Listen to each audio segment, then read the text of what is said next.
Alright, before we get into this, I promised I wouldn't let this go, and I made this promise a few months ago, and that was in The Walking Dead, they faked out Glenn's death. A lot of Game of Thrones fans decided to use Jon Snow as evidence that HBO has the balls needed to kill off, a major character. Well, no, the fuck they don't. Jokes aside, let's talk Game of Thrones Season 6, Episode 2.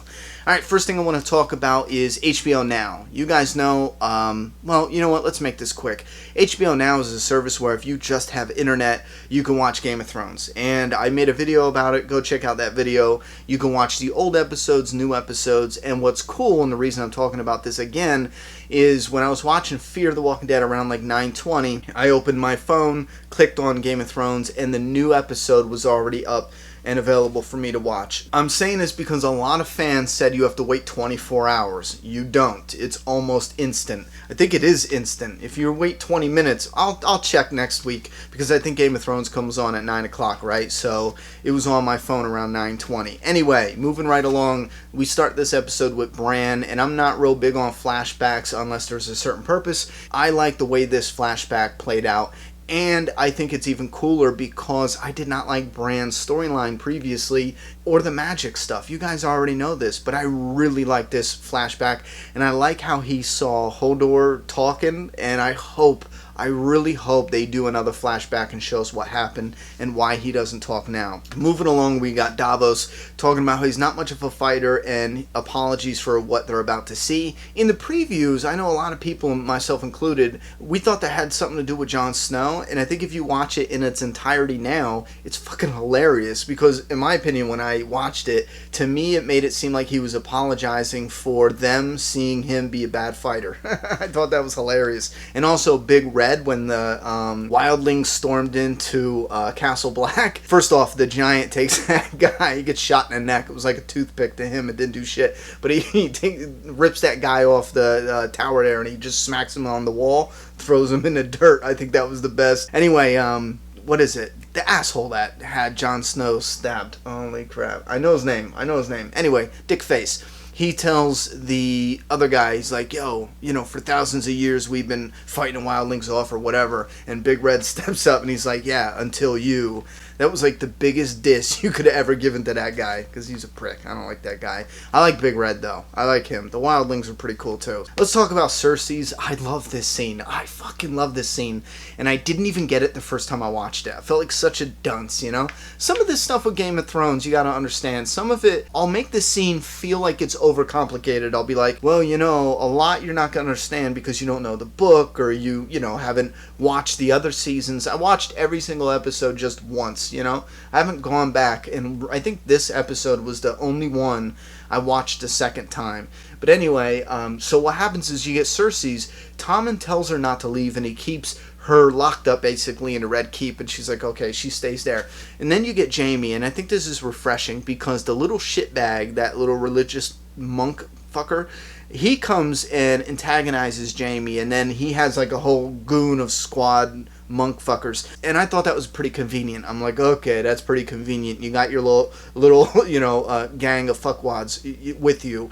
And then when I rewatched it, it finally clicked. The little fuckface monk, the bad guy, I don't know his damn name. Anyway, the High Scepter, is that who he is? He tells Tommen, the king, that his mother is not allowed at her daughter's funeral. If she comes, she could be arrested. Tommen doesn't want to lose his mother again since he's a little bitch ass and can't do anything about it. So he keeps her locked up. And the guy shows up not to antagonize Jaime, in my opinion. He shows up because he's a little fuckwad and he wanted to catch Cersei there. That's how much of a little ass fuck this guy is. The Stark family's my favorite, family or group of characters in this story. And the Lannisters, I really like Jaime Lannister. I really like Bran. Not really that much of a fan of Cersei, but in this battle, I am on Cersei's side to wipe out this little monk bastard because he is just slimy. Every time he's on screen, I just want someone to rip out his eyeballs like that mountain guy who smashed that guy's face against a brick wall. I want that, but worse, So anyway, yeah, that's how it all played out. He wasn't coming there to antagonize Jaime. He was coming there, checking in on Cersei to see if she was there, and that's why he had his little squad of goons with him, because if she was there, they were going to arrest her. I think that's grimy. He's such a little fuckboy. He can't even let Cersei go to her daughter's funeral, you know? What a little piece of shit. Slimeball little bastard. Anyway, that's how that played out, and I liked it. Anyway, Ramsay. This shit was crazy. You know what I thought of when it first happened? First off, I was like, oh shit, I kind of wanted a good guy to kill that guy, but still, fuck it, he's dead. But I thought of the Red Wedding. It kind of felt like Red Wedding karma. I don't know if it's just me, but look at you have Robb Stark at the Red Wedding. He was standing up, and then Bolton comes over and whispers, Lannisters say hello, or something like that. Jaime Lannister says hello. Something like that. And then he just stabs him in the gut. Then you have Ramsay going up to Lord Bolton after he gets the news that his baby son is born. And Ramsay tells him something nice, like, oh, I'm really glad you told me that. It makes me feel a lot better, or whatever. And then he stabs him in the gut. So it's kind of like that. I don't know. Maybe the close proximity or the fact that they're both getting stabbed in the gut. It had the same vibe to it. It gave me some Red Wedding flashbacks is all I'm saying. But I consider it Red Wedding karma. Because, Robb Stark thought he was a friend, an ally, and he wasn't. Same thing with his own son, his own bastard son. Probably thought that was an ally, so, he got what he deserved. And the wife and child shit, I see a lot of people freaking out about that because they fed him to the dogs. They didn't show it. It wasn't overly graphic. I think they did that scene it was very tasteful for what it was. They didn't show anything. I mean, I don't know. Some people bitching about Game of Thrones right now, I can't comprehend it. Because what the fuck have you been watching the past how many seasons? It's not like this is the first episode and you're like, holy shit, this is, not what I signed up for. I'm never watching this again. Man, you are 5 seasons in. Now, going to Sansa and Theon. Yeah, Theon. I'm so used to calling him Reek now. Listen, a lot of book fans said that Reek would end up winning me over. When I first saw him, I was like, oh my god, Reek, he betrayed Robb. I liked Robb back then. I'm like, oh, Theon's a little fucking asshole. They were right.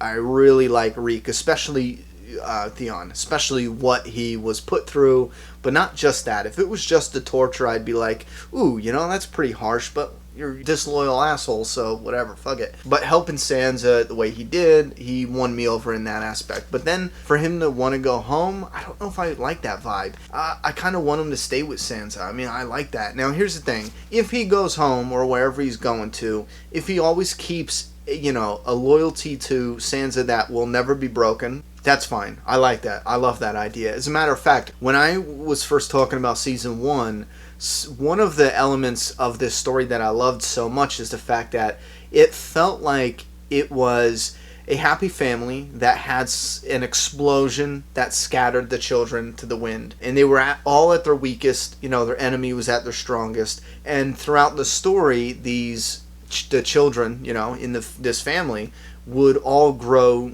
their own separate ways, their own strengths, their own little armies, some of them. And that's what it's forming into.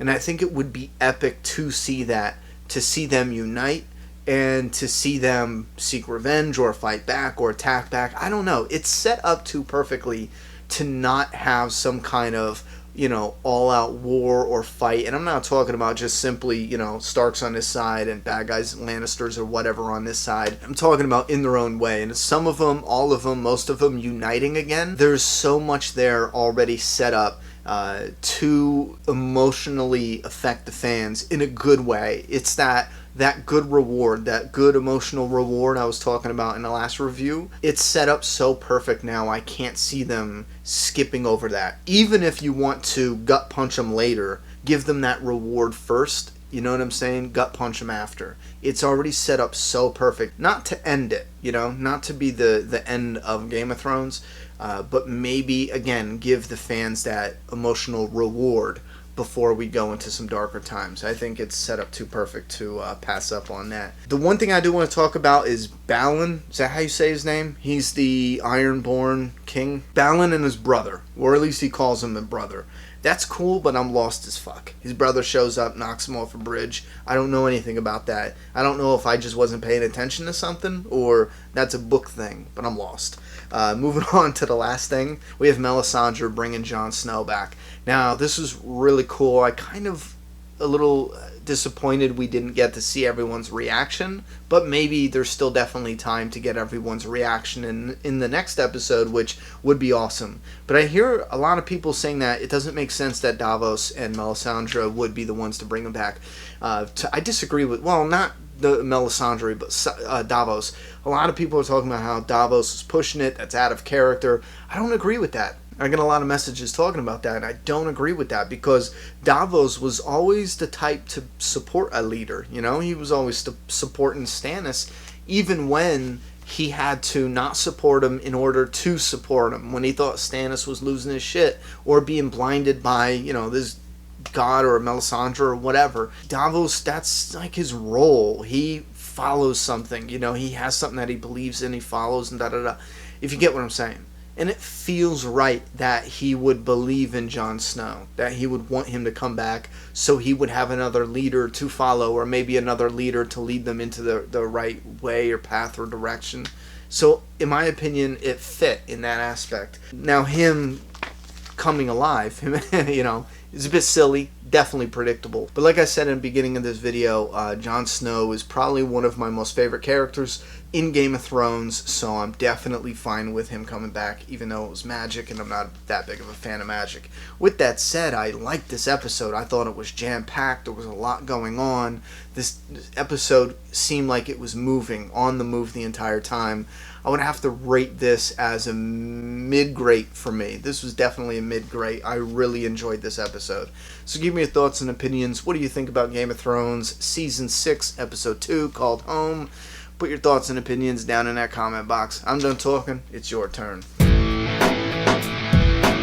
Subscribe now.